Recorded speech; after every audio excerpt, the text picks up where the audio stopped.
লা লিগায় মায়োর্কাকে ১-০ গোলে হারিয়ে শিরোপার আরও কাছে বার্সেলোনা। ৩৩ ম্যাচে ৭৬ পয়েন্ট নিয়ে দ্বিতীয় স্থানে থাকা রিয়াল মাদ্রিদের তুলনায় ৭ পয়েন্টে এগিয়ে কাতালান জায়ান্টরা। আর ইপিএলে শেষ মুহূর্তের গোলে অ্যাস্টন ভিলাকে হারিয়ে টেবিলের ৩-এ উঠে আসলো ম্যানচেস্টার সিটি। ঘরের মাঠে ২-১ ব্যবধানের জয় পেয়েছে সিটিজেনেরা। শিরোপা রেসে পয়েন্ট হারানোর সুযোগ নেই, তারপরও টানা ম্যাচের ধকল কাটাতে একাদশে ৭ পরিবর্তন আনলেন বার্সেলোনা কোচ হ্যান্সি ফ্লিক। ফর্মে থাকা রাফিনিয়া, লেভানডোভস্কিদের বিশ্রাম দিয়ে সুযোগ দেয়া হয় ফাতি গাভিদের।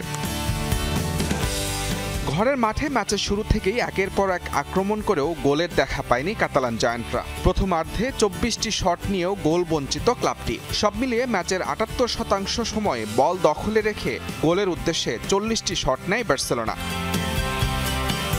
বিরতির পর গোলের প্রথম ও শেষ উচ্ছ্বাস কাতালান ক্লাবটির। Deadlock ভাঙেন Dani Olmo.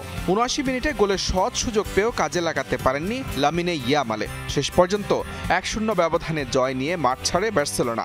এই জয়ে ৩৩ ম্যাচে তাদের সংগ্রহ ৭৬ পয়েন্ট। এক ম্যাচ কম খেলে ৬৯ পয়েন্ট নিয়ে দ্বিতীয় স্থানে রিয়াল মাদ্রিদ। ইপিএলে পেপ গার্দিওলার এমন উচ্ছ্বাস দেখে মনে হতে পারে হয়তো শিরোপা জয়ের আনন্দ, কিন্তু আদতে তা নয়। শেষ মুহূর্তের গোলে অ্যাস্টন ভিলাকে হারানোর আনন্দে বাঁধ ভেঙেছে ম্যান সিটি কোচের। যদিও ইতিহাদে ম্যাচের প্রথম মিনিটে এগিয়ে যেতে পারত অ্যাস্টন ভিলা, তবে মার্কাস রাশফোর্ডের শট প্রতিহত হয় গোলপোস্টে। পাল্টা আক্রমণে ম্যাচের ৭ম মিনিটে বার্নার্ডো সিলভার গোলে লিড নেয় ম্যান সিটি। অবশ্য ১৮ মিনিটে সফল স্পট কিকে ভিলাকে সমতায় ফেরান মার্কাস রাশফোর্ড।